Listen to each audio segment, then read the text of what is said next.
São gravando. Então, crianças, boa noite para vocês. Hoje a gente termina insuficiência hepática, a gente termina a patologia hepática. E como a Samara já está ali entregando para todo mundo, né, que ela ficou lá para poder mandar no grupo, só para o povo aparecer no desespero, a gente faz uma atividadezinha em cima de algumas alterações hepáticas.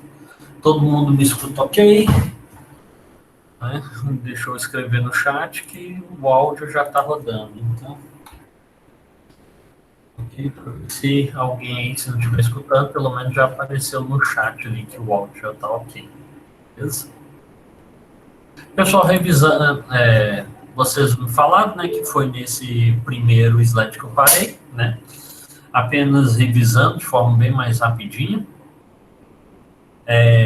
Insuficiência hepática caracteriza e está correlacionada simplesmente à execução das funções hepáticas, tá? A função homeostática. Se o fígado está conseguindo executar a função, manter a homeostasia, beleza. Se não, já tem alguma disfunção, tá? Alguma insuficiência. A icterícia, eu acho que todo mundo ficou já claro da última aula, né? A icterícia é a cor amarelada, né, alaranjada. Vocês lembram o que causa a icterícia? Qual que é a proteína que acumula no soro, que acumula no sangue e que dá o aspecto de ictérico, que fica amarelado, alaranjado? Não é albumina. Não. Albina também não, mas essa tem a ver com o sangue também.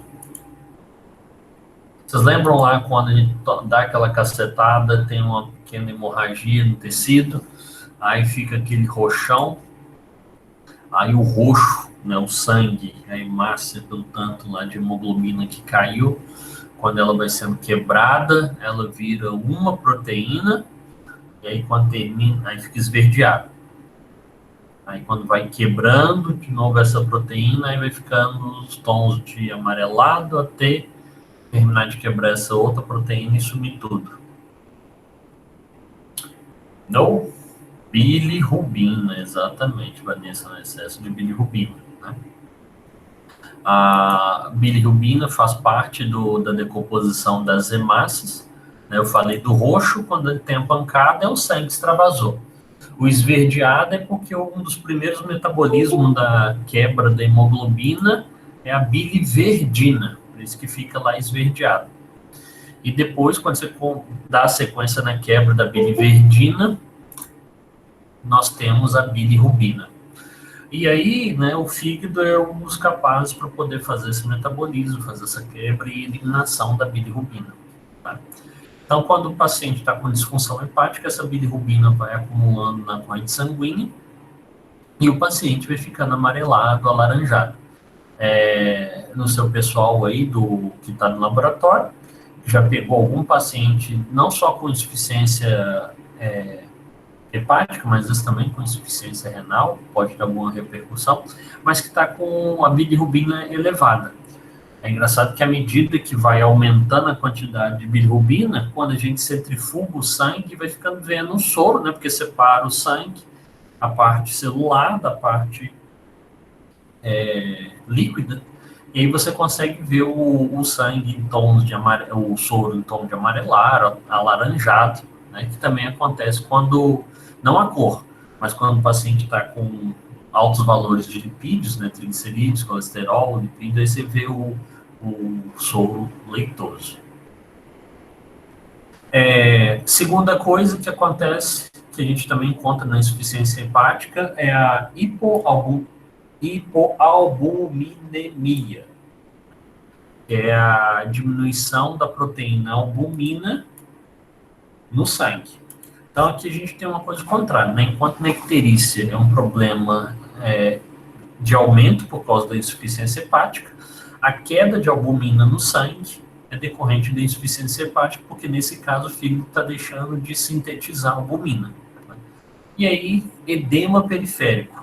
Como cai a quantidade de albumina, e a albumina é a nossa principal proteína, e como vocês lembram de as disciplinas lá do seu primeiro ano, e como vocês também estão vendo biofísica, e estão sabendo bem das físicas, né, a questão de concentração, né, de pressão osmótica.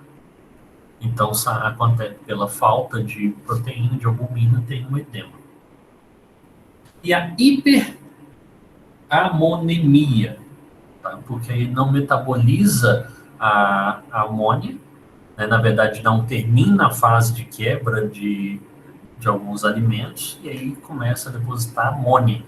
E a amônia vai direto para o sistema nervoso central. A amônia no sistema nervoso central começa a dar a encefalopatia. Tá? Deixa eu ver aqui. Alguém quer fazer pergunta? O áudio estava aberto. Hoje minha voz está muito sonolenta para vocês?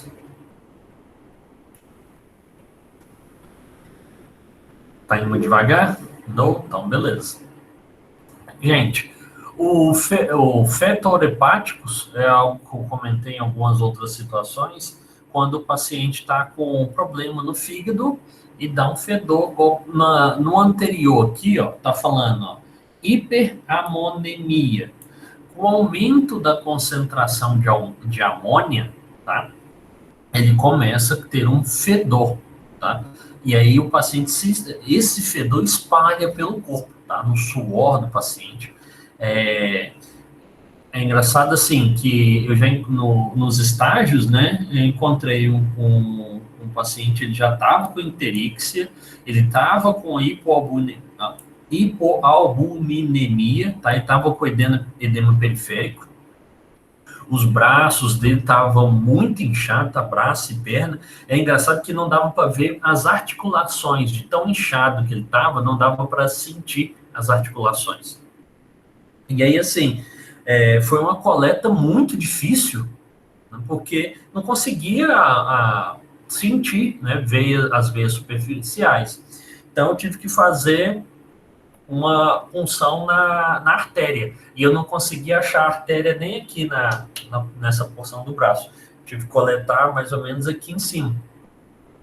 E aí, né, claro, fiquei buscando, e a luva, né, o material, o meu jaleco ficou com um cheiro muito forte. Né? Então, assim, o paciente nesse fetorepáticos é muito intenso o odor que dá na pele, tá? Impregna. Prejuízo do metabolismo estrogênico. Aí, eu acho que acho que foi a Luana, né, que falou que no pai dela tinha aparecido o vermelhidão. Um dos motivos da vermelhidão é a alteração do hormônio estrogênico, né? Então, ele altera volume capilar, altera a dilatação do vaso, permite a passagem de sangue, aí dá o vermelhidão, tá? Hiperestrogenemia, né? No caso de homem, se aumentar demais, aí leva o hipogonadismo e ginectomastia, que é basicamente, né, os testículos diminuem, as gônadas diminuem e tem o crescimento da mama por causa que está promovendo mais o hormônio feminino do que a testosterona. Beleza? Perguntas? Não? Professor, não. Volta um pouquinho, me perdi. Eu estava anotando aqui, eu me perdi na parte da vermelhidão e da hiperestrogenemia. Ah, tá. Então, porque a vermelhidão é o metabolismo estrogênico, correto? Sim, está correto. E isso vai refletir na dilatação vascular. Tá? E aí permite mais passagem de sangue, mais passagem de hemácia, não chega a ser uma hemorragia, mas permite isso, vasodilatação e passagem, e aí dá o aspecto de vermelhidão. Ok, e aí o aumento do estrogênio faz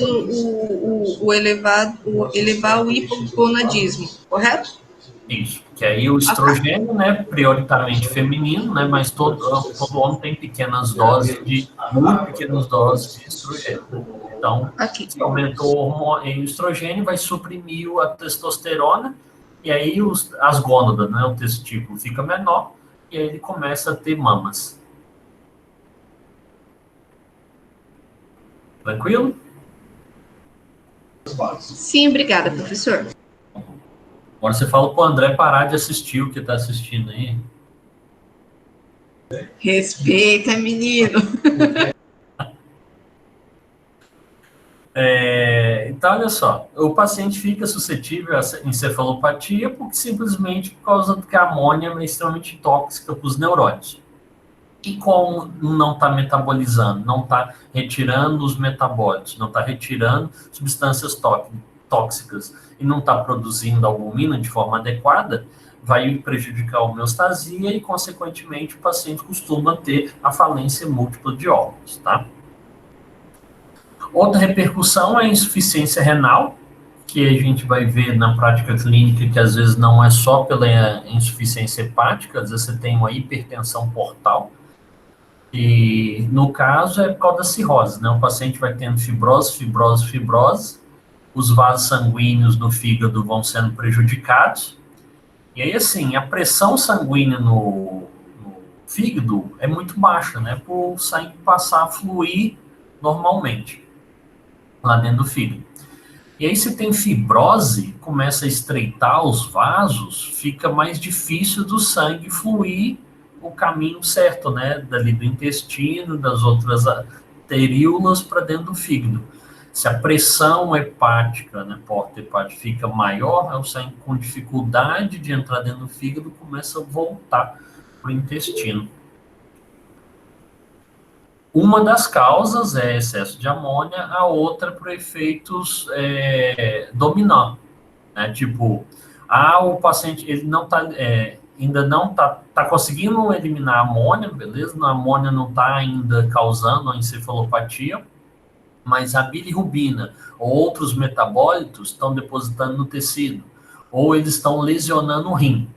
Aí o paciente tem insuficiência hepática, aí vai progredindo, começa a lesionar o rim, aí de só insuficiência hepática ele passa a ter uma insuficiência renal, a insuficiência renal termina de atrapalhar a distribuição de eletrólitos, que aí de absorção de outros elementos, aí vai para uma insuficiência ou uma hipertensão, e aí vai indo, até que toda a máquina para de funcionar. Amônia, deixa eu ver aqui, então, tá. Prof, quando o paciente tem odor forte de amônia na urina? Então, o normal é você conseguir fazer essa eliminação. E o normal mesmo, na verdade, é que a amônia seja convertida em ureia. Então, do nosso churrascão, né, quando a gente está bem no churrasco, né, comeu bastante, no dia seguinte eliminar a ureia, né, que veio do metabolismo da conversão da amônia. Tá? A amônia, normalmente, ela é um gás, então, assim, ela tem uma dificuldade muito grande para sair na urina. Então, na urina, normalmente, é por causa do cheiro da ureia, que em si pode ser, ou basicamente, um desequilíbrio hidroeletrolítico, né? Não está bebendo água e eletrólitos na forma adequada, ou simplesmente foi uma dieta proteica, né? Uma dieta muito rica em proteínas que produziu isso. Então, se o paciente é uma pessoa que é extremamente carnívora, ele vai ter os níveis de ureia elevados e, consequentemente, problemas renais, correto? Se ele já tiver insuficiência hepática, sim, né? Porque ele já não vai conseguir produzir a ureia para ser eliminada do mesmo volume, tá? E aí onde que entra o pessoal da nutrição. Normalmente, quando o paciente está com insuficiência hepática e começou a ter o desequilíbrio de metabolismo, aí ele vai receber uma dieta hipoproteica, tá? tá? Ele não vai receber as gorduras e carnes desse tanto, né? Porque como ele não está conseguindo metabolizar na mesma velocidade, aí vai começar a fazer uma troca, em vez de proteínas animais, vai ser mais proteínas vegetais, vai ser outro tipo de alimentação para não deixar ter desnutrição, mas também não sobrecarregar o fígado que já tá prejudicado, né? Agora, se o cara tá com problema de fígado, já tá nesses níveis e um prego no caixão, é ele ir para um churrasco, né? E aí, para bater o último prego ainda toma uma cachaça ainda. Aí fica uma beleza. Ok? E aí, o nosso outro aspecto que é distúrbios na coagulação. Tá? O fígado vai produzir, vai metabolizar, vai acertar, né, deixar em ordem praticamente todas as proteínas relacionadas com a coagulação. Tá? Claro, assim, é o que tem da plaqueta que vai agir, a rede fibrina que forma naquele lugar, tal. Mas em si, o fígado produz os principais fatores de coagulação. A disfunção hepática vai começar a prejudicar esses fatores, né, que nos episódios de House fica falando, né, das colas. Toda vez que no House quer falar diferença entre as vias intrínsecas e extrínsecas, ou vias assim, a questão de ação plaquetária e ação enzimática ou de proteínas, eles ficam assim, em vez de ser no fazedor, é na cola. Então, assim, o fígado é o responsável por essa cola, né, os fatores de coagulação. Uma das coisas que a gente vê no paciente com problemas mais avançados do fígado é que ele demora a coagular. Qualquer corte com sangra muito, e nos nossos exames laboratoriais é bem intenso. Né? O paciente não pode ficar tomando anticoagulantes, não tem hemorragia. E aí, vocês lembram de um fármaco que eu falei que é para dor e febre, mas o efeito adverso dele é afinar o sangue? A aspirina. O ácido acetil salicílico vai ser usado para dor e febre primariamente, mas quando o paciente tem, né, que a gente comentou até em idoso, a Ana tá certeira. E que no caso, né, a gente tinha comentado até que pacientes idosos, o tratamento prefere se usar aspirina do que usar varfarina, né, que é um anticoagulante específico. Só que é muito difícil de regular a dose. É muito mais fácil com a aspirina. Então, conseguem respirar e se não tiver alguma coisa, eu dou sequência. Dou-lhe uma, dou-lhe duas, dou-lhe três. Valeu, Luana. Cirrose, né? No momento de boa, no momento tudo alegria, mas quando vocês encontrarem aí seus amigos daqui uns 20 anos, né? Quando vocês estiverem trocando mensagem sobre como que foi, nossa, nesse tempo que nós graduamos, 10, né? Passou 10 anos e tal. Isso se o coronavírus deixarem vocês graduarem, né? Vai que vocês morrem no caminho. Mas daqui a uns 10 anos encontrar e descobrir que os seus coleguinhas cachaceiros e felizes de hoje, né, morreram de cirrose. Cirrose, o fim de tudo, é a morte completa dos hepatócitos, e aí, em vez de ter os hepatócitos, ali no local eu vou ter o depósito de matriz extracelular, ou seja, eu vou ter tecido fibroso. E quando ele fala em a reorganização vascular, na verdade, nessa reorganização, quando a gente escuta essa palavra, ou lê lá no livro, lá assim, foi feita uma reorganização. Se a gente pensa igual em casa, né, os nossos materiais, o quarto de vocês, o espaço de vocês em casa, né, aquela zona danada, aquela bagunça. A gente fala assim, reorganizar, a gente espera que deu algum aspecto de melhora, né? E na cirrose, essa reorganização não necessariamente trouxe alguma coisa de melhor. Porque assim, Ah, beleza, perdeu o vaso, ele foi para outro lugar tentar achar alguma coisa que pode ser útil, mas a região ali onde que não tiver mais vaso, não tem mais nenhum processo, né? Não tem nada ali que vai ser metabolizado, que vai ser útil naquela porção do fígado, não vai ser funcional. Então, assim, o que que coloca? A característica essencial da lesão progressiva do fígado. Se o paciente está no estado agudo, a gente não espera no exame de imagem, não espera no exame histológico, né, do tecido, ver tecido fibroso. Tá? Então, quando ele fala assim, a característica essencial, é que quando a gente vê o paciente com lesão já com, perdão, quando ele vê o fígado, algum padrão tecidual com fibrose, a gente já espera que o paciente já seja crônico, bem dos crônicos, tá?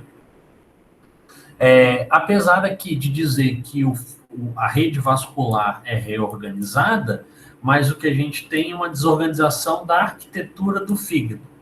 Ou seja, todas aquelas ilhotas, toda aquela organizaçãozinha ali dos hepatócitos, com os vasos sanguíneos passando na beirada, os ductos, tudo bonitinho, tudo isso se perde. Tá? Não consegue mais reconhecer essa organização do fígado. E aí a gente tem deposição do colágeno no espaço de Disse. Se vocês lembrarem, né, o espaço de Disse, o espaço entre os hepatócitos, que era para um hepatócito ser bem pertinho do outro, né, fazer as trocas ali, bonitinho, vaso sanguíneo, bem coladinho nos hepatócitos, o sangue já passa facilmente entre um hepatócito e outro, né, ou entre o vaso sanguíneo e o hepatócito.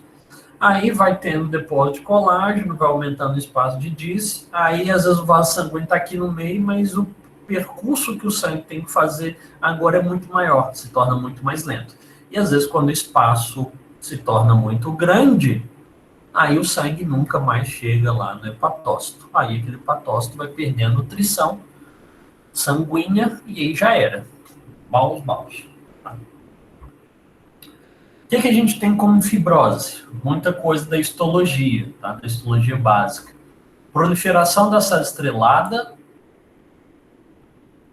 Deixa eu passar para a figura, olha só. Eu vou passar direto para a figura, tá? A não ser que vocês falem que vocês têm que anotar, porque eu mostro o texto já na imagem, né, em vez de ficar só lendo. Mas, basicamente, a gente tem um tipo de célula que vai multiplicar muito, e esse tipo celular é responsável pela formação dos miofibroblastos. Ou seja, que são fibroblastos especializados lá no fígado que vão produzir a matriz extracelular. Normalmente, a gente tem uma inflamação crônica. Essa inflamação crônica produz mais e mais citocina e quimiocina. Lembra, citocina, molécula que o sistema imune usa para se comunicar ou executar sua função. E a quimiocina, a gente agrupa ela como um grupo de moléculas que atraem células inflamatórias. As perturbações da matriz se instauram e aí tem uma estimulação direta da célula estrelada, por exemplo, toxinas, álcool, cigarro, que vai desencadear essa lesão. Beleza?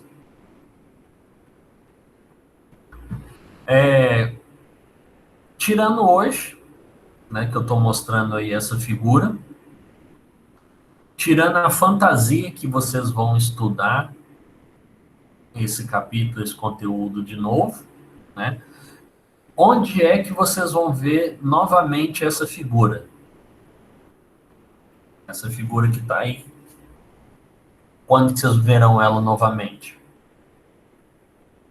Bloco clínico.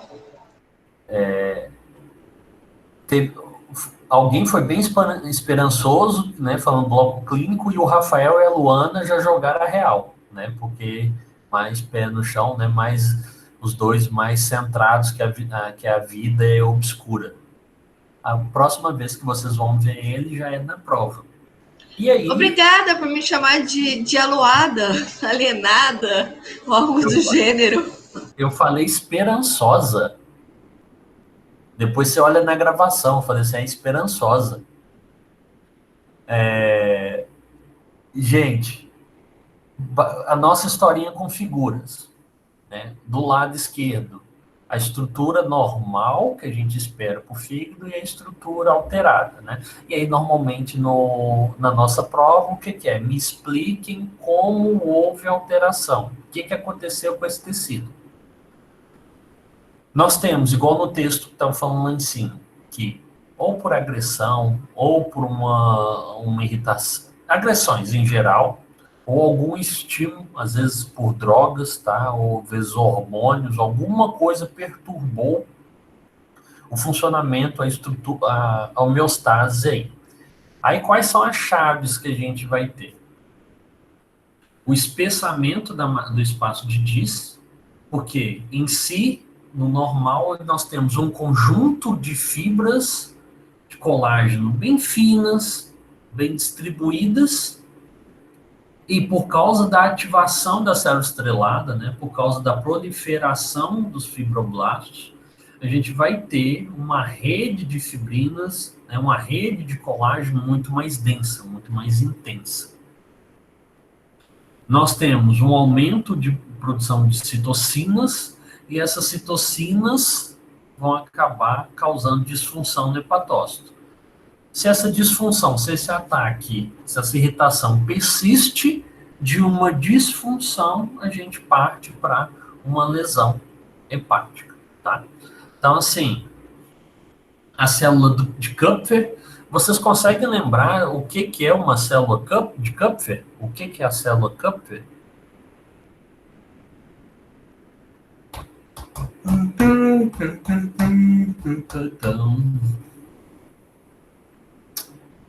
O monócito é o fagócito que, mais ou menos, né? O monócito é um fagócito que está lá na corrente sanguínea. Quando ele vai para o fígado, ele se transforma, se diferencia na célula de Kupfer. Os outros é quando a gente tem, quando o monócito vai para o tecido e vira um macrófago. Então, a célula de Kupfer é um tipo de macrófago, tá? É uma célula que era um monócito que se especializou para poder fazer imunovigilância no fígado, no hepatócito. Então, ele está aqui, tá? Quando a gente tem a ativação da célula estrelada, quando a gente tem a ativação desse conjunto, a célula de Kupfer também vai ser ativada em consequência e começar a liberar citocinas. E aí vira aquela história, né? Ativa a célula de célula estrelada, que se diferencia e começa a produzir bastante colágeno. Começa a liberar citocinas direto, que vai só produzir disfunção. E estimula mais ainda, através do TGF-beta, a produção de fibroblasto. Então, vira uma cascata intensa, ok? E o fator de crescimento derivado de plaquetas é responsável pela quimiotaxia, ou seja, trazer mais e mais células inflamatórias. Falem aí para mim, dutos hepáticos?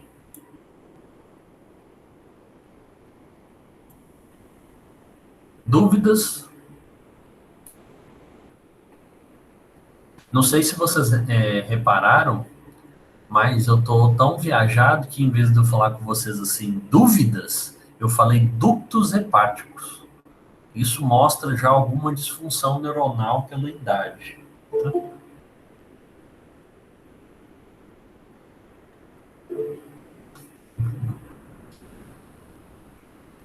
Não, tá feio. Eu parei aqui, a pausa não foi esperando vocês me falarem alguma coisa. A minha pausa aqui era tentar entender como que eu ia falar dúvidas e falei ducto hepático, porque nem aqui a palavra ducto hepático eu vi, né? O ducto hepático está aqui no meio, beleza, mas nem ela eu não vi aqui e soltei ductos hepáticos em vez de uma. Quem está perguntando de ducto hepático, né? Então vamos lá. Quase acabando, quase acabando, quase acabando.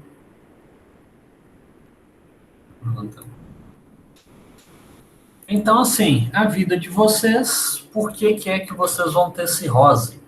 Né? A cachaçada. Menos o pessoal da nutrição, que fica montando umas dietas doidas aí, fazendo umas coisas assim que... Luana, lembra que cachaça também é remédio, né? Dor de cotovelo, nada melhor a medicação prioritária é cachaçada, né? Então, medicamento. E o pessoal que a Patrícia está colocando ali low carb, mas na verdade é ficar comendo comida de passarinho. Isso tudo depois eles vão lá para as dietas para tirar pedra do fígado, pedra da vesícula, né? Ficar bebendo vinagre, né? E aí já era também, tá?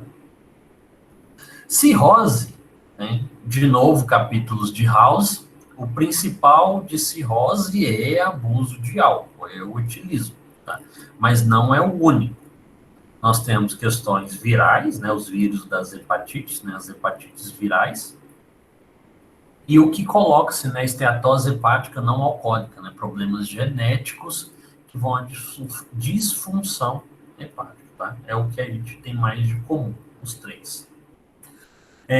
Isso é um dado aqui americano, tá? A gente precisa buscar alguns dados mais nacionais, mas 40% dos pacientes são assintomáticos até um ponto tardio da evolução da doença.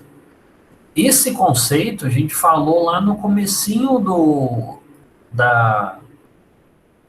tema de patologia hepática. Porque assim, como o fígado tem a capacidade regenerativa, em alguns pacientes, o cara só descobre, começa a sentir só alguma coisa quando boa porção do fígado dele já está destruído, tá? Então, aí, nesse dado, 40% dos pacientes só não sentiam nada até que já não desse mais para poder reverter as lesões, tá?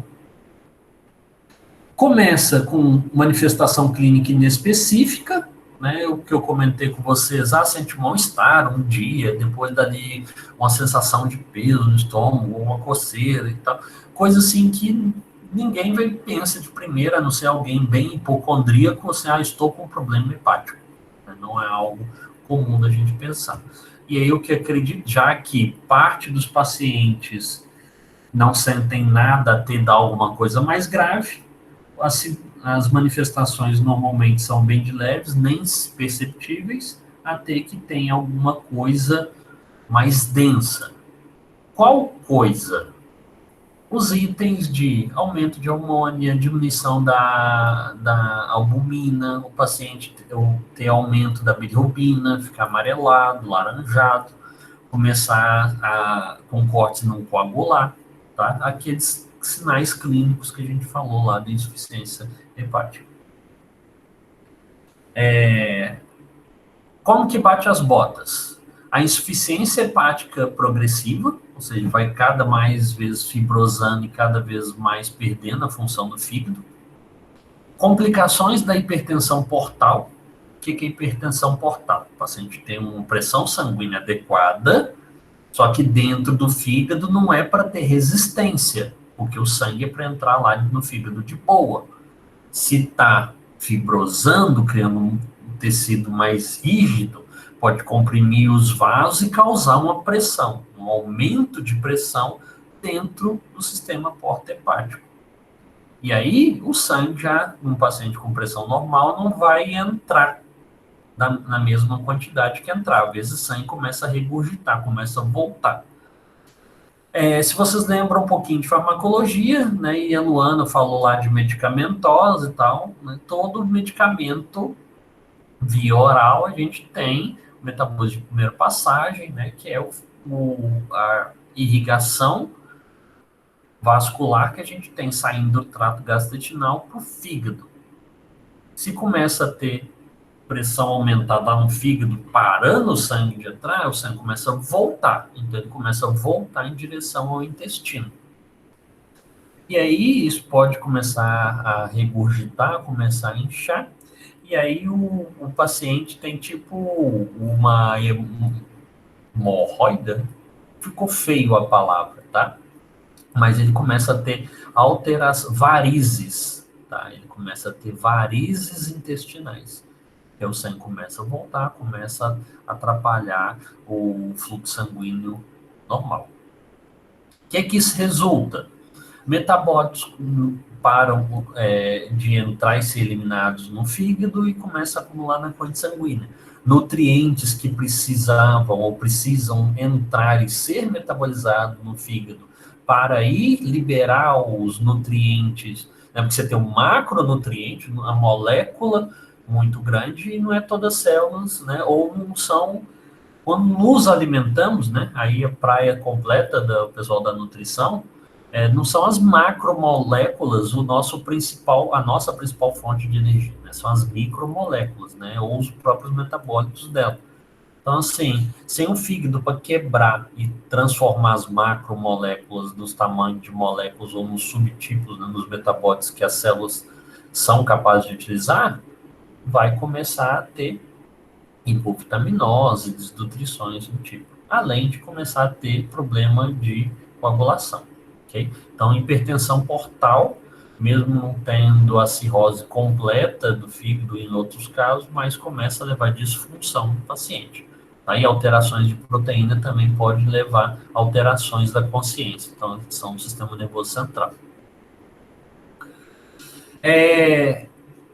Se a cirrose é fruto de uma lesão progressiva, uma lesão constante do fígado, então a gente sempre tem ali um fator de inflamação, lesão, um ambiente não adequado, tá? E uma coisa que estimula câncer, uma coisa que aumenta a chance de câncer, é esse ambiente de lesão constante. Vai ali lesionando, vai causando disfunção, até que a célula tem uma mutação e a mecânica dela está perturbada e ela não consegue reparar, e aí vira uma célula neoplásica. Tá? Então, o processo de cirrose também pode culminar em câncer, carcinoma. Poucos pacientes. É possível, não é que é possível e tem relatos na literatura, porque em teoria, quando você tem lá uma fibrose, você teve a perda de função do tecido e já era, não tem mais nada. Mas alguns pacientes, algumas condições muito específicas, quando parou a lesão hepática, ainda houve alguma reabsorção do tecido fibroso, tá? Mostrando a capacidade que o fígado tem de se regenerar, tá? Mas, se o fígado foi lesionado, se o paciente ficou ali, fibrosou, recuperou, nossa, que beleza, a recuperação foi tão boa que até tirou o tecido fibroso que tinha. Mas o dano celular, às vezes o dano que deu no material genético da célula pode permanecer, tá? Então não retira o risco de ter câncer, ok? Dessa célula que sofreu tanta lesão, um dia, em algum momento, ser um progenitor oncológico. Tranquilos? Podemos dar sequência?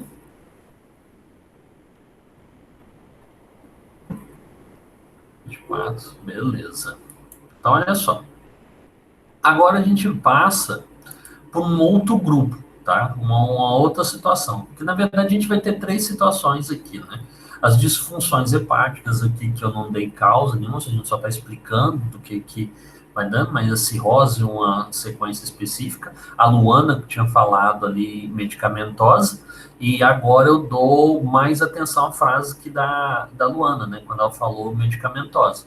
Porque, assim, vários fatores, a gente colocou toxina, álcool, a gente não, né? Eu estava falando todo, nem batendo na tecla só nesses, e a Luana colocou ela medicamentosa. Então, assim, lesões medicamentosas. Outro grupo responsável por isso. E vocês já estão enjoados de ouvir eu falando de paracetamol. Então, assim, lesões, tóxicas, alguma coisa, mas agora a origem medicamentosa. E aí, agora a gente vai falar de uma autoimune. A Ana colocou ali das hepatites, né? Que aí é o outro grupo que eu vou falar assim da autoimune. Por quê? Hepatite, a gente já conversou lá em patologia, né? As ites nos nomes, né? O hepatócito, hepatite, inflamação do fígado. Tá? E aí pode ser qualquer coisa que levou à inflamação. Se o fígado está inflamado, se foi por uma toxina, se foi por um medicamento, se foi por um anticorpo, se foi por uma bactéria, se foi por um vírus, não importa. Causou uma hepatite. Tá? Existe na literatura a hepatite medicamentosa, né? Causa comum, decorrência de abuso de medicamento, lá do paracetamol. As hepatites virais, a gente vai falar dela, principalmente no nosso estágio. Agora a gente fala algumas coisas para a gente ter uma base delas. E no estágio supervisionado em imunologia clínica se fala muito. E o pessoal da nutrição, hepatites, não faz diferença qual que é hepatite. Né? A grosso modo, o pessoal da nutrição não importa o tipo de hepatite. Para nutrição importa mais que o paciente, assim, ele está com hepatite? Como que está a albumina, como que está a bilirrubina, como que está os marcadores de função e de função, né, e de lesão. Por que esses exames laboratoriais interessam ao nutricionista? Porque os nutricionistas precisam desses valores laboratoriais para poder ver, calcular a quantidade de proteína que vão dar para o paciente, tá? Tem uma escala de lesão do paciente, né, de disfunção hepática, né, que é dada em A, B e C, né? Isso eu vou mostrar para vocês daqui a pouco. Então, A, teoricamente, é o paciente que está melhorzinho, está de boa, e C é o paciente que já perdeu muita coisa. E aí a gente tem valores bioquímicos para marcar. Nós, do laboratório, só garantimos que uma execução de exame adequada e um diagnóstico diferencial para distinguir algumas coisas ali na hora que está fazendo o exame, em bioquímica, clínica, a gente vai ver isso. E para o clínico e para o nutricionista, né, tem que ver, tá, beleza, cada grau que ele tá, 0, 1, 2, 3, né, de A, B e C, o grupamento A, B e C, o nutricionista precisa, porque o nutricionista vai ter ali uma tabelinha mostrando um aporte, beleza, se ele está em tal grau de disfunção hepática, eu preciso corrigir tal intake, né, qual ingestão proteica que ele vai dar, qual ingestão de minerais, ok? Então, assim, hepatite autoimune. O que eu vou chamar atenção na hepatite autoimune é muito em relação às causas, tá? Ó, normalmente a hepatite a gente tem um quadro crônico, progressivo e teoricamente de origem desconhecida.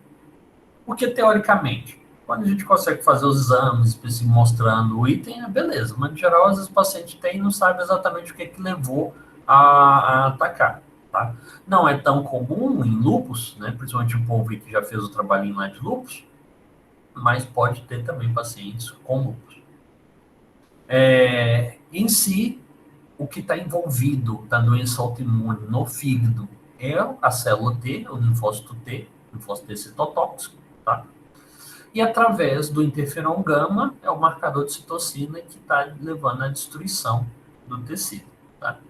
E aí depois a gente pode falar mais para frente, principalmente no estágio, né, que quando você define que a hepatite não é autoimune, é viral, a gente dá o interferon gama para ver se consegue eliminar o vírus. Aqui, como autoimune, é o excesso do sistema imune liberando essa citocina, que num quadro de hepatite C a gente usaria o interferon gama para ajudar no tratamento. Aqui é o interferon gama, o excesso dele liberado pelas células T está causando a citotoxicidade, está causando a perda do hepatócito. Ok? Um mecanismo que se acredita que é uma disfunção, um defeito nas células T reguladoras, em vez de ser aquele T-reg, né, o T regulador, o carinha que vai lá e diz para o sistema imune parar de atacar. Esse é o mecanismo que acredita-se, que o linfócito T se descontrola porque o T ficou sem fazer o serviço dele, o T regulador. O que pode levar a uma hepatite autoimune?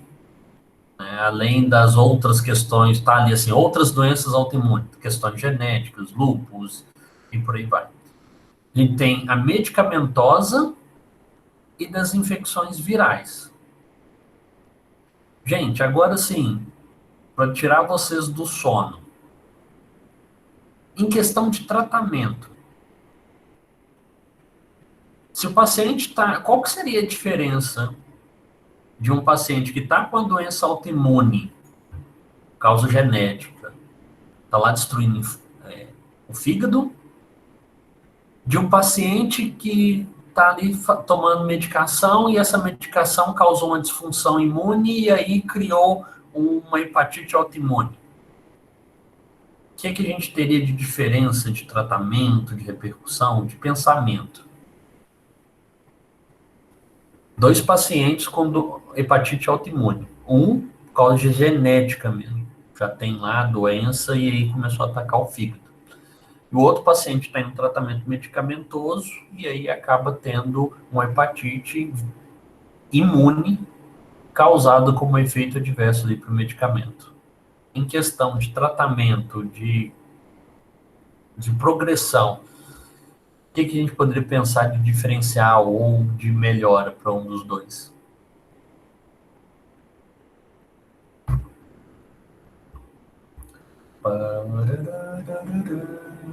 Vocês podem jogar no chat. Pro paciente que tem a causa genética, algum medicamento que interferisse na multiplicação do DNA, da parte do DNA ou da proteína que é problemática, que causaria o problema? E agora fala do outro. O outro, medicamentos para doenças autoimunes, alguns que diminuiriam algum AINES ou sei lá. Beleza, o que mais? Alguém ajuda também. Ela já deu parte do conceito. Você pode continuar falando, tá, Lau? Mas, o que mais? Cadê? Cadê nosso... O prof. Nessa segunda ali que fala de autoimune por medicamento. Uma opção também poderia ser a gente retirar esse medicamento e usar um outro que não lesione as células do fígado, não é? Isso aí. Vou começar pelo Rafael, porque já tá mais fácil. Se o paciente entrou nessa situação de que ele estava lá fazendo um tratamento farmacológico e como efeito adverso ele causou uma disfunção imune e aí começou a atacar o fígado, se o tratamento permitir, você tira o medicamento e normalmente assim que esse medicamento saiu da corrente sanguínea, ele parou de atrapalhar as células imunes e aí, se as células imunes pararam de ser confundidas, né, pararam de ser prejudicadas, aí o paciente deixa de ter a hepatite autoimune. Aí, se não puder tirar o medicamento, aí se o paciente está nessa e está perdendo o fígado, veja qual que é a taxa de perda do fígado. Se a taxa de perda é menor do que ao que ele tem que pesar, qual que vai ser qual que vai matar ele primeiro, a hepatite autoimune ou a falta do medicamento. Normalmente se consegue fazer alguma outra politerapia, alguma coisa assim, e tirar esse medicamento, substituir ele, alterar a dose, né? Às vezes não tira o medicamento, só altera a posologia, dá doses menores mais vezes, tá? E aí resolve isso, normalmente é assim. E a parte da Laura, né, a Ana colocou lá, que também está junto, só uma correção num termo, mas a ideia que a Laura falou está certa. Se for de uma doença autoimune mesmo, genética, com célula, a gente usa um corticosteroide, né? Você vai usar um medicamento que vai suprimir a função celular, ou quando a Laura falou lá da proteína, no caso, ela está se referindo à imunoglobulina, né, o anticorpo. Então, normalmente, dependendo de qual a fração do anticorpo, a gente consegue usar um bloqueador de anticorpo e bloqueia esse anticorpo e resolve o problema. Ou assim, espera-se que resolva o problema, tá? Mas por que essa minha pergunta para vocês? Que o foco principal é essa diferenciação que vocês e seus colegas fizeram. Se eu estou com uma doença autoimune hepática, hepatite autoimune, é possível ocorrer por disfunção de medicamento. Tirou o medicamento, trocou o medicamento, ajustou o medicamento, resolveu. Se é genética, eu preciso dar um medicamento para cortar o sistema imune. E se for por causa de uma infecção viral, espera-se que quando você elimine o vírus, você elimine também a questão da hepatite. Entendidos? Ou foi muito lento e vocês tiveram sono? Beleza. Então, olha só. Como eu falei várias e várias vezes, né, que eu não paro de bater nessa tecla, o que é bom na patologia de sistemas que eles mostram para gente assim, o quanto que mulher é premiada com tanta doença, né? Então, assim, hepatite autoimune, predomínio no sexo feminino, mulheres jovens ou mulheres jovens e no período perimenopausa, né, que é o período prestes a entrar na menopausa. A minha pausa dramática aqui de não separar jovens e as mulheres no perimenopausa, porque as senhoritas já estão encaminhando, né, para o período perimenopausa, e aí vocês ficariam bravas, né, porque que eu me lembre das duas turmas, né, o período jovem de vocês já tem uns bons anos que já se foi. E o que é legal é que nenhum de vocês tem coragem de escrever o que vocês pensaram. Essa é a melhor parte. Né, Alex? Então, assim, em si, existe ausência dos marcadores de infecção viral. Tá, peraí, se eu estou com hepatite, a primeira coisa que se pensa é vírus. Alguma coisa está lá atacando o fígado. Se está atacando o fígado, está tendo uma infecção no fígado, mais comum é vírus, então vamos lá verificar. Aí primeiro se descarta, não tem vírus, já marcamos, procuramos, dosamos todos os vírus que a gente conhece ali, que normalmente faz no fígado e não deu nada. Tá? E aí quando faz a outra dosagem, vê o anticorpo lá muito, muito alto. E aí fecha o diagnóstico, não tem marcadores virais, não tem nada ali, o paciente não está usando nenhum medicamento que poderia causar essa doença autoimune e o anticorpo está alto. E aí essa subdivisão é só mesmo assim por curiosidade, mas não interfere para gente, tá? Isso é mais se for mesmo para o clínico. Porque se for um anticorpo antinúcleo, aí usa um tipo de medicamento, quando é o anticromossoma, aí já usa outro tipo de medicamento. Mas isso foi muito mais para a clínica, não tem utilidade para a gente nesse momento. Beleza? Mas na hora que a gente tivesse em grandes centros fazendo separação, tá? De anticorpo. Uma das diferenças, normalmente o paciente está sintomático, e aí a gente vê no fígado, né, destruição e cicatrização. Taxa de mortalidade varia muito, idade, sexo, comorbidades, tá? Se o paciente for assintomático, normalmente ele vai para cirrose. Tá? Então, normalmente, o paciente que está assintomático, que evolui para cirrose, é doença autoimune, mas não é tão agressiva, está indo ali aos poucos. Tá? Quando não é por causa de medicamento, não é por causa de vírus, e é autoimune mesmo, aí vai com imunossupressores, né, corticoides. Tá?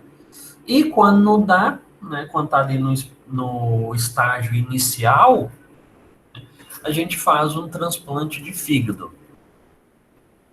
Gente, por que a gente ia fazer um transplante de fígado num paciente que tem doença autoimune? Doença autoimune não vai ser para toda a vida ali? Por que eu vou gastar um fígado num paciente que está tendo hepatite por doença autoimune?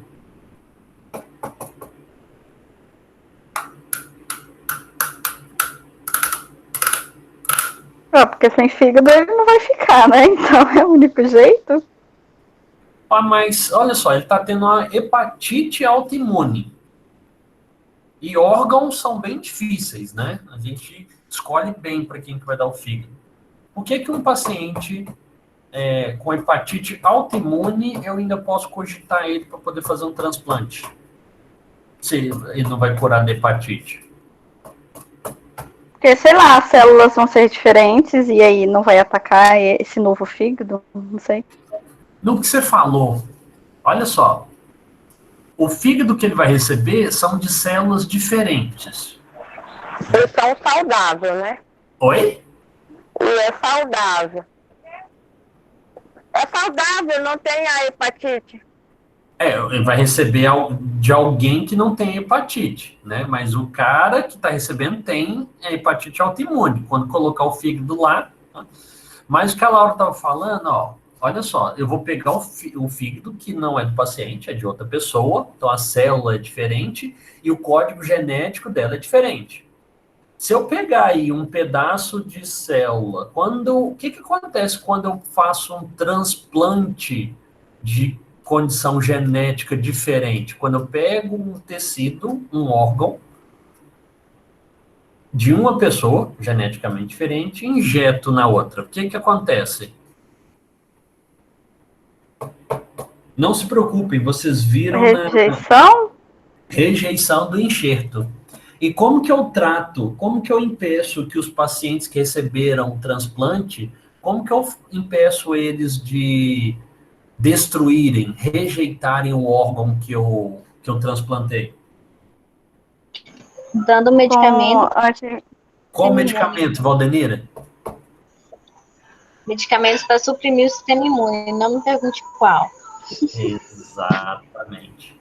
Então, numa hepatite autoimune, eu vou dar medicamentos para poder diminuir o sistema imune, para parar o sistema imune de atacar.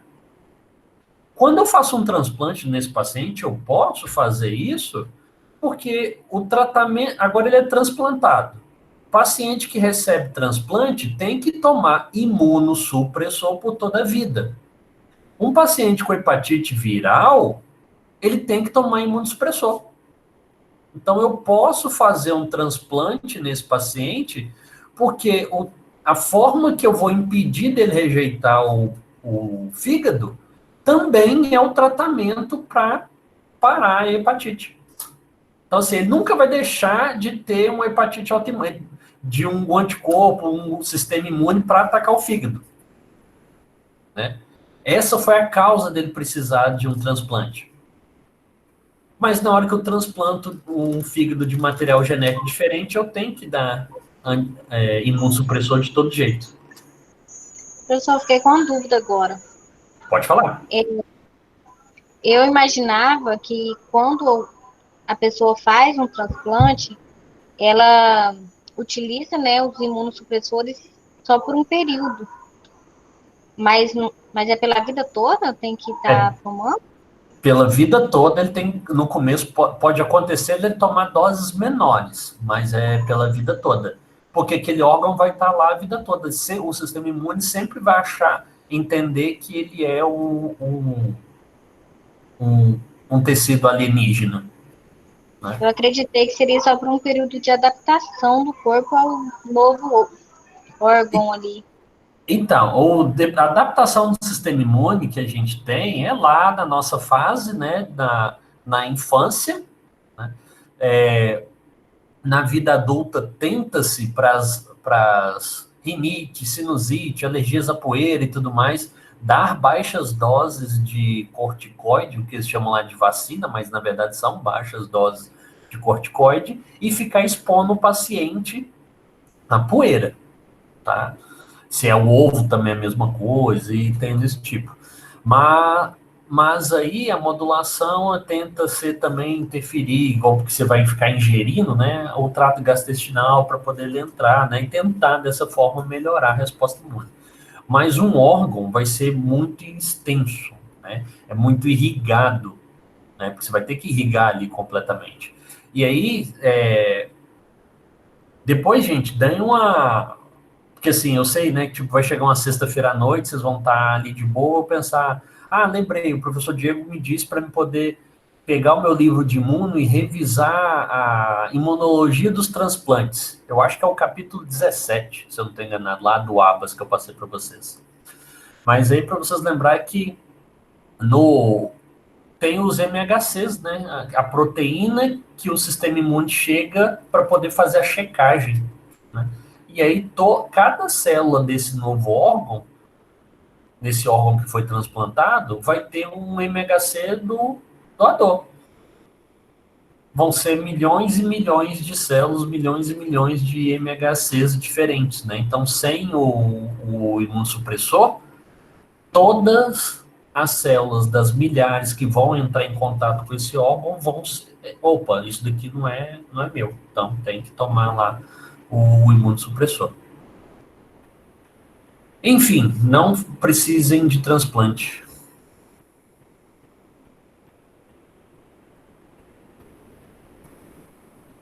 Perdi vocês aí nessa relembração, nesse relembramento da imunologia dos transplantes.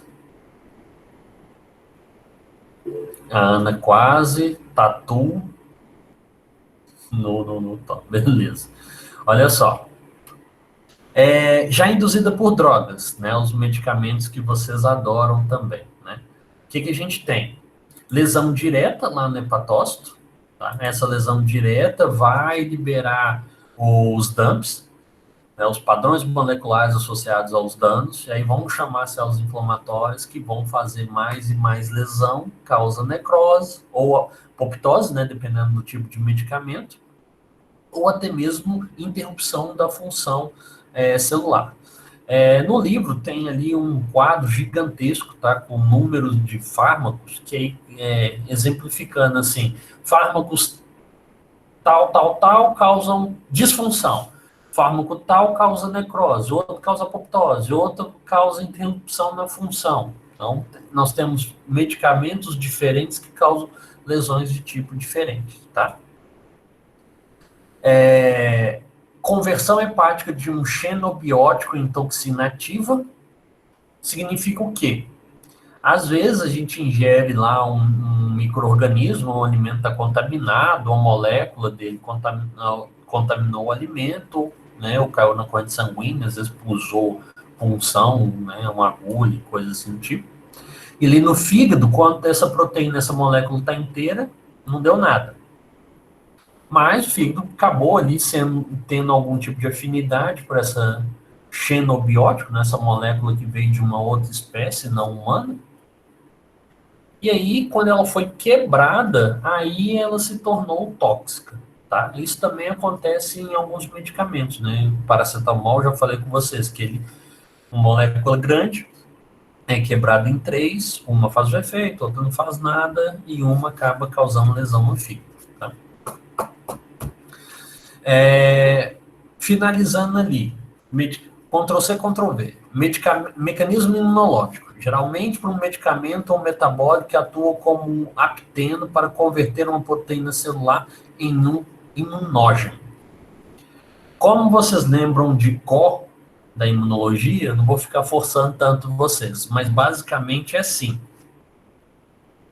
Um pedaço, uma molécula do fármaco, né, um medicamento, ou um metabólito dele, acaba se ligando a alguma outra proteína e os dois sozinhos não fariam nada, não ativariam o sistema imune.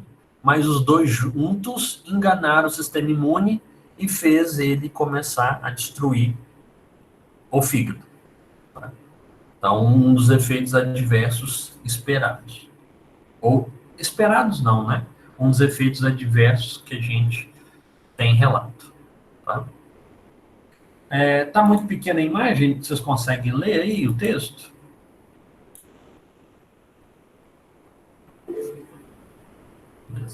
Então, assim, claro, tá? Assim, fala.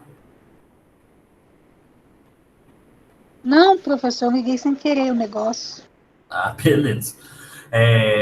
Claro, tá, gente? Esse quadro aí não é pra gente decorar, é só para mostrar para vocês que medicamentos diferentes podem causar tipos específicos de alteração, né?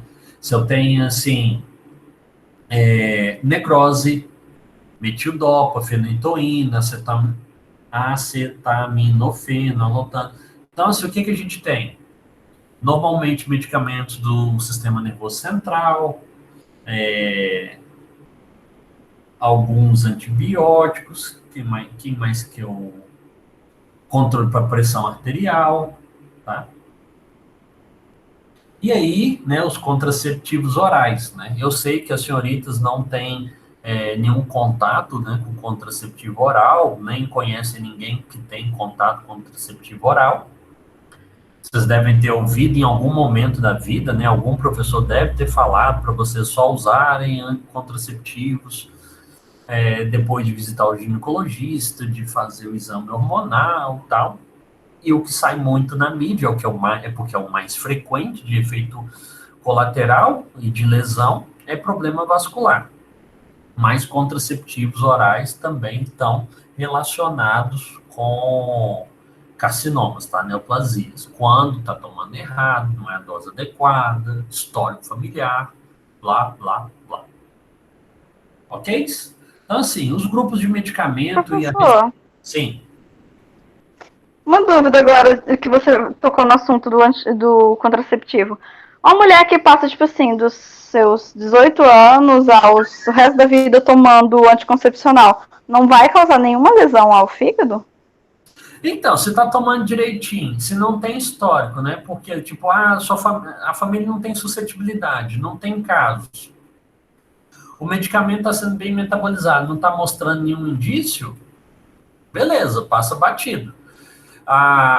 Se você for pegar revistas específicas, né, ou relatos de casos, né, os reports, clinical reports, de hospitais, do Hospital das Clínicas, as santas casas da vida, você vai encontrar muitos relatos disso. Mas quando você vê o histórico do caso clínico, quando você vê o relato, eu nunca vi um que foi tipo assim, o paciente teve tal lesão grave e a paciente não tinha histórico, estava tomando o medicamento adequado, ia frequentemente no ginecologista. Todos que eu li, claro, tem muito tempo que eu não leio mais, porque isso eu estava lendo na época da graduação, mas depois não aparecia, não tinha, só aparecia, ou era porque é histórico familiar, estava tomando medicamento errado, não fazia acompanhamento, tá? Então sempre era porque estavam fazendo errado. Eu mesmo nunca li um que, tipo, a mulher fez tudo certo e deu lesão. Beleza?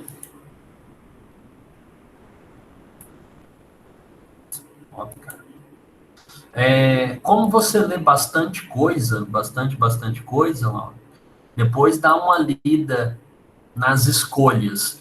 Mulher na menopausa, pós-menopausa, né? Que menopausa é o período da desregulação hormonal. A gente usa o termo de forma, no popular, tá inadequado, né? A mulher está na menopausa. Não, se menopausa é o período que começou a ter a desregulação, tal, parou de menstruar, acabou esse período de turbulência, já é pós-menopausa.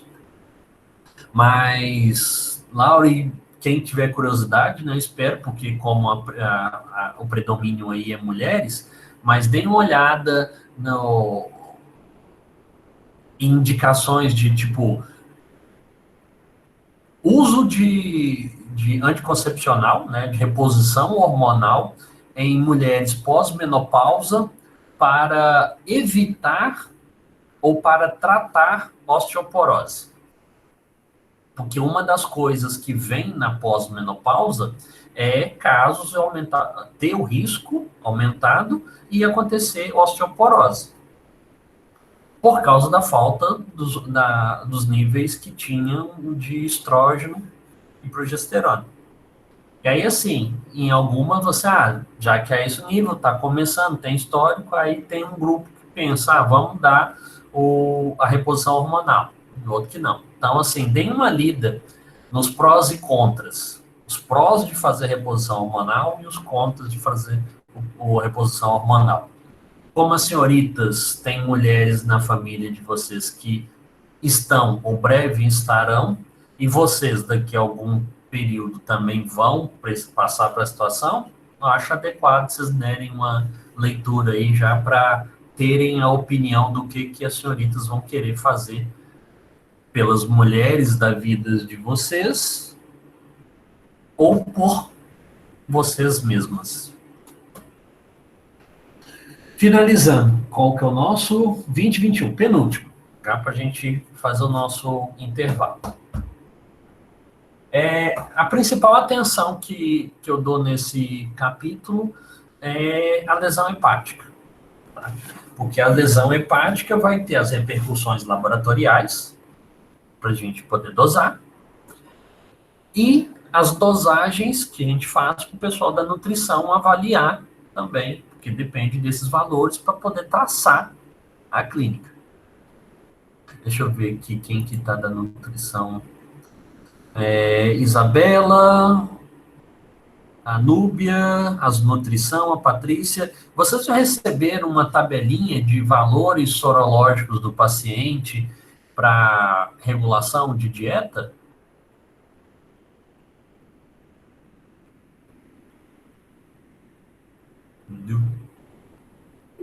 Nutrição falou que não. Beleza. Dá uma cobrada nos seus professores nutricionistas. Pede, falou que não chegou na fase ainda, mas pede eles, que aí a gente dá uma avaliada, ok? Que aí, esse é o principal ponto para a gente do capítulo de lesão hepática. A questão de trato biliar, né, a relação bile e fígado, não pega muito para a gente. Eu deixei aí mais para dizer, para cumprir tabela, que eu não tenha falado, tá? Normalmente a gente tem a questão do trato biliar, né, o trato biliar intrahepático, com duas coisas. Ou uma lesão primária ou uma lesão secundária. Da mesma forma que o fígado. Na secundária, normalmente a gente tem um problema no fígado que atrapalha o que eles chamam de árvore biliar, né? Mas os vasos irrigando, a tubulação, a comunicação da bile. E aí, pelo problema hepático, nós comprometemos a vesícula e a via biliar, tá? A coleletíase extrahepática também pode vir, como se coloca cálculos de vesícula. E aí, normalmente, o mais comum da gente ter é uma dieta inadequada, né? E o paciente tem ali os cálculos, as pedras na vesícula, e aí elas podem causar entupimento, tá? E aí prejudicar o fluxo normal da bile. Já o do próprio, tá? Primário. Algum processo de lesão da árvore biliar lá dentro do fígado, e normalmente isso vem por doença autoimune, tá bom? E o que a gente tem como colangite esclerosante primária é a doença mais comum, de maior importância clínica para o trato biliar. Simplesmente provém de uma inflamação inespecífica e crônica. Então, assim, beleza. O que eu posso colocar? Já que o trato biliar a gente não dá tanta atenção, não tem tanta coisa para a gente verificar no laboratório, ou para tratar em questão nutricional, assim, ou a árvore biliar está prejudicada por uma lesão do próprio fígado, ou uma lesão na via biliar em si. Na via biliar em si, normalmente processo inflamatório, doença autoimune, ou uma inflamação inespecífica e crônica, que a gente simplesmente não sabe do que se trata. Tá bom? Então, assim, via biliares, bem subjetivo, bem fraquinho para nós. Gente, finalmente, né? Ana, você viu, né? Só naquela mensagem, né? Faltava pouquinho e foi 1h17 de falatório. Quem está vivo aí comigo, é a hora da Samara reforçar a mensagem no grupo, dizendo que agora o professor vai passar a atividade valendo mais ponto do que o normal, porque tem pouca gente na sala. Pessoas estão comigo?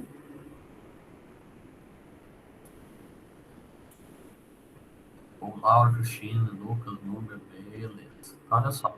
Por enquanto, né? Falem para mim quem fez essa atividade para mim poder dizer que eu alterei ela e para vocês brigarem comigo. Quem já fez?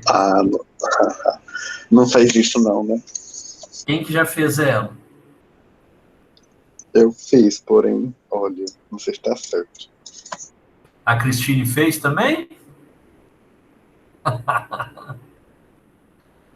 Só li, não montei. Laura, eu fiz, eu não fiz. Bom, é bom ver assim que o povo que escreveu não fiz, né, são um pouco sinceros, né? O povo que diz que fez, é o povo mentiroso, e o povo que fez assim, não acredito, Diego, tá de brincadeira e tal, é o povo João sem braço, né, que aproveita, assim, de mudar, é a psicologia reversa, né, dizer que, tipo, nossa, eu não acredito, você me prejudicou e tal, né? Pois é isso aí, Luana, a vida é assim mesmo. Mas é mentira, tá? Eu não mudei ela, não. Só tem uma coisinha aqui para vocês. Aí, tá vendo, né, Cristina? Beleza, né? Tá, olha só, gente. Vocês vão fazer agora. Tá? Agora não, né? Que vocês vão fazer o intervalo. Nosso intervalo é de que hora? Que hora mesmo? 8h30 a 8h45? 7 às 7h30? 7 às 8h30? 15 para as 9? Isso. Tá. Então, assim, eu também vou fazer o intervalo. Eu não vou ir para o chat, tá? O que eu vou fazer é deixar essa live rodando. Eu só vou parar a gravação dela. E aí vou ficar aqui com o canal aberto. Depois, aí 8h45, quando acabar o intervalo, eu volto. E qualquer coisa, vocês me chamam e a gente conversa aqui direto. Sem ter que ficar ali abrindo o chat, ficando aquela coisa. E aí a gente dá feedback aqui, tá bom? E aí, assim... Pode falar. Professor, Sim. eu fiz e mandei no seu e-mail. Essa Mara que tá falando, eu mandei dia 30 de abril. É que eu aproveitei que meu patrão tava viajando, aí eu fiz. Ah, beleza. Então você vai ouvir a surpresa aqui agora. Então, assim, Tá.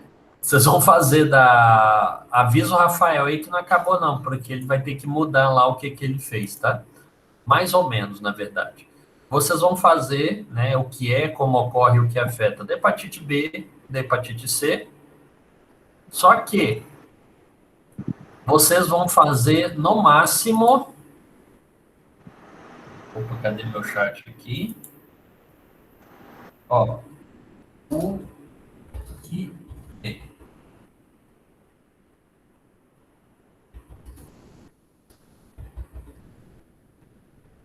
Como ocorre.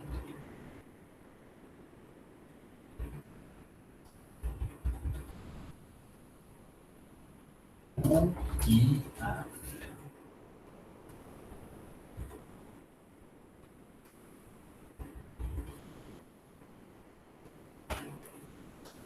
Olha aí no chat. O que vocês vão fazer é, cada uma dessas perguntas, o que é, como ocorre e o que afeta, vocês vão responder as 3 para hepatite B, para hepatite C, só que dessa vez vocês vão ter um limitador. Vocês vão ter que responder essas questões e, no máximo, um parágrafo cada, e esse parágrafo tem 4 linhas. Então, vocês vão ter que ler, interpretar, usar outras palavras, outros sinônimos, e trazer 2 tópicos que são bem complexos da forma mais objetiva e completa possível. Né? Professor, é 4 para cada uma, né? Para hepatite B e para hepatite C. Meio que fazer separado, assim, né?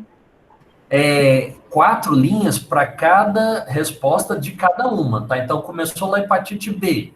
O que é? Você tem 4 linhas para falar o que é. Como ocorre? 4 linhas, o que afeta, 4 linhas.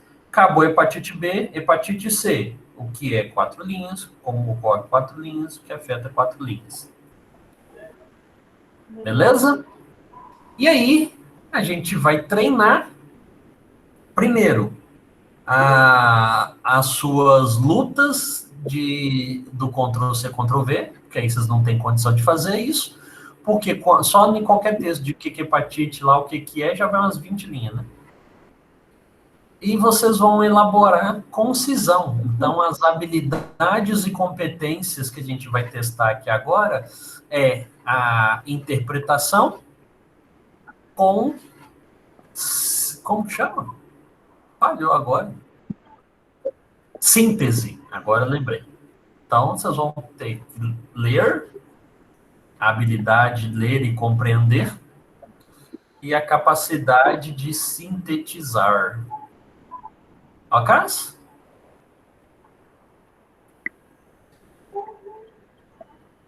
Cuidado com o áudio aí, não escapar a bobeira, hein? Coloca a síntese aí. Vai mandar onde? Prof, não entendi. Patrícia, isso. É para enviar no e-mail ou vai abrir o Ava para enviar? Nossa, mãe do céu, responder as questões e o quê? Patrícia, não. É legal ver essas coisas assim, que é o povo que vai chegando depois, né? Tá vendo? Se tivesse deixado normal igual tava antes, não tinha essa confusão. O professor não tava depois não, tá? Eu tava desde o começo. Eu também, tô desde o começo, é porque eu realmente não entendi. Se é para fazer uma síntese. Vocês vão mandar no meu e-mail, beleza?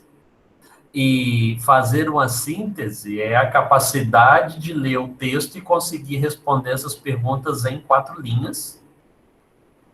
Individual, tá? Vamos mandar assim no e-mail. E eu vou estar aqui para fazer o fechamento. Então, quando eu mandar lá no grupo e tudo mais, vocês vão ter que estar já terminando e disponíveis para porque quando eu abrir aqui, eu vou chamar vocês e a gente vai ir finalizando, tá? Até 10h30 isso sim, Luana. Tá de boaça. Tá bem tranquilo, né? E 10h30 sim, né? Por volta ali de umas 10 horas eu já chamo vocês para 10 e pouquinho para a gente finalizar. E vou ficar aqui aberto o vídeo, tá? Quando for 8h45, vocês tiverem dúvidas, eu vou estar aqui do lado de fora, do outro lado, vocês me chamam e a gente tira dúvidas online. Ok? Professor, dá tempo de eu fazer uma pergunta rapidinho referente à aula passada? Dá, sem problema. Foi comentado sobre aquela dieta, né? Que o pessoal faz aí, com vinagre e tal, que faz expelir aquelas monte de pedra, né? Aí você comentou que, tipo, bem contra, assim, a essas dietas. Eu queria saber o porquê essas dietas, o que causa no fígado, o dano que ela causa, e por que então sai aquelas, realmente espelha aqueles montes de pedras, o que seria essas pedras? Formação do quê, tipo? Então, aquele diabo daqueles monte de pedra, no semestre passado, ou antes da pandemia, eu acho que foi a Érica e o Osmir tinham me perguntado, e eu fiquei de ver o que era exatamente que formava aquilo ali. Né? Aí eu nunca li ainda exatamente do que é. E eu já vi que tem umas variações na dieta, tá? Tem alguns para mais vinagre, menos vinagre, e o princípio deles ali, assim, é você ficar sobrecarregando o organismo com a sequência de elementos que a gente não tem nenhum histórico de adaptação, né? Tinha umas lá, assim, que a posologia, né, a frequência, né, ficar tomando 1 litro de ácido acético dia, né? Então, assim, porque a ideia era acidificar o meio, e o organismo tem um baita de um trabalho para poder fazer o controle, manter o pH em 6,9, 7,2, né, nessa variação. E daqueles elementos, o organismo usa bicarbonato, né, a absorção, já que a respiração não vai influenciar ali para poder ajudar, mas os tampões de bicarbonato. E se você promove a excreção desses elementos, como que fica o pH urinário? Porque a gente viu em farmacologia que alterações do pH vão influenciar a liberação de substâncias. A Érica colocou aqui, sobrecarga incomum para o corpo. Deixa eu ver o que ela escreveu para completar o que eu estou falando. Sobrecarga incomum para o corpo, tipo ingerir muita gordura e querer emagrecer. Então, aí assim, só completando o que eu estava falando para a Valdenira, dos elementos, porque eu não lembro todos de cor, eu lembro que na época que eu tinha visto, que você tinha o pessoal da nutrição tinha me mandado, eram coisas assim que via que perturbar a questão de eletrólitos, função de metabolismo mesmo. Eu lembro que tinha que mudar a dieta. E aí a Érica colocou aqui, tipo, querer emagrecer, tipo, ingerindo muita gordura. A famosa dieta do Dr. Atkins, né, e agora hoje chamada de dieta cetogênica, é uma dieta que em si você perde peso porque você força o organismo a trabalhar com os corpos cetônicos, né? Então, força o organismo a quebrar as gorduras, né? O adipócito. Só que efeitos adversos. Por que essa tem que ser, da mesma forma, muito bem controlada? Porque o aumento de pacientes com esteatose hepática, ou seja, o acúmulo de gordura no fígado por causa dessa dieta é alto. Tem ressecamento intestinal. Então, assim, essas dietas que aparecem aí, elas aparecem, faz assim, faz assim, faz assim. Mas o nosso metabolismo é complexo demais. Até essa cetogênica, que é muito bem controlado, ainda mantém ainda altos índices de efeito adverso. Mas por que faz a dieta cetogênica? Porque tem visto que tem funcionado em câncer, em certos tipos de câncer. O paciente está morrendo de câncer, então é melhor, né, tratar ali de uma esteatose ou um ressecamento intestinal do que o câncer. E funciona muito bem em epilepsias refratárias ao tratamento farmacológico. Às vezes o paciente não funciona com medicamento, não é indicado para cirurgia e está tendo crise o dia todo. Aí usa essa dieta para poder fazer esse ajuste.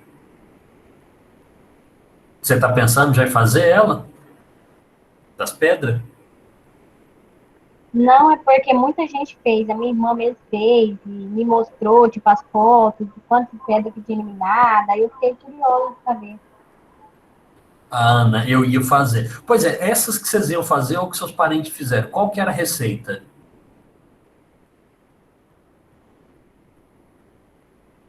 Eu não lembro exatamente, porque já tem um tempinho já que ela me mostrou, mas consistia em...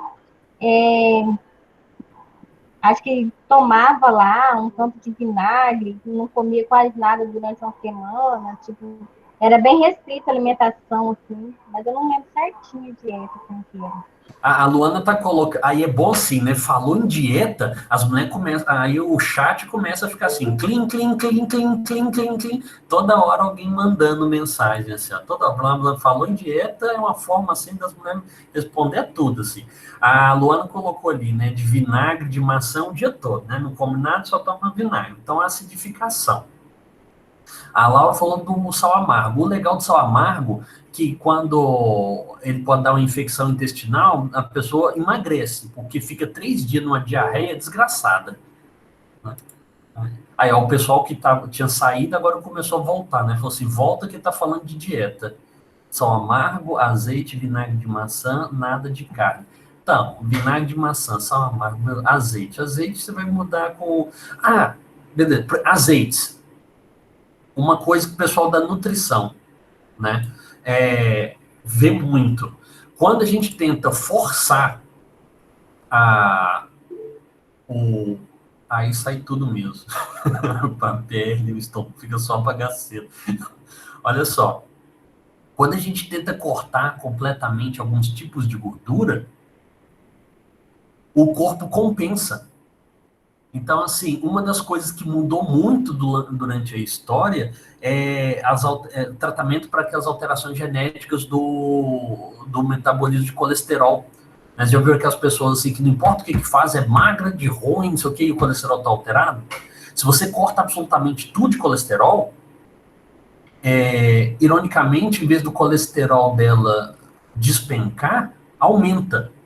Porque a ausência da ingestão desses, já que esses colesteróis, né, são base para muito hormônio, então o corpo entra em desespero e começa a repor tudo. Aí o paciente que tirou tudo que podia, o máximo que aguentava, em vez de ter uma melhora, tem uma piora clínica.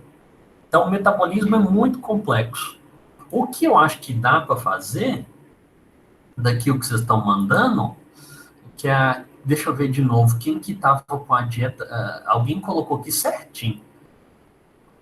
Estava ali, eu acho que foi a Luana, colocou não, Ana Paula. Sal amargo, azeite, vinagre de maçã e nada de carne.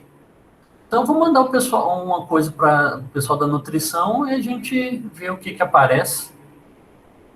Óleo de coco para cagar bastante. Isso aí, o óleo de coco é muito rico em ácido graxo. E aí é igual beber óleo, né? Aí sai mesmo. Ok, Valdenira? Eu vou mandar agora no grupo do WhatsApp para o pessoal da nutrição. E aí eu dou uma olhada nesse intervalo enquanto o povo não aparece. Tá? Prof. Oi. Só para concluir, então, essa atividade aí, eu vou ter 4 linhas para responder cada pergunta dessa. Isso. Tá, ok, obrigado. Não é de cartolina, tá? Ai. Não pega uma cartolina e tira escreve, depois tira foto, não, tá? É no Word A4. Beleza? Beleza. Ok, gente, eu vou fazer o intervalo, mandar mensagem para o grupo da nutrição, ver o que as nutricionistas têm para me dizer um pouco, para mim olhar o metabolismo hepático e via biliar, por que o povo fica cagando pedra. E 8h45 a imagem vai estar desligada, o áudio vai estar desligado, mas eu vou estar online, tá bom? Vou desconectar a gravação. Até daqui a pouco para vocês. Beleza.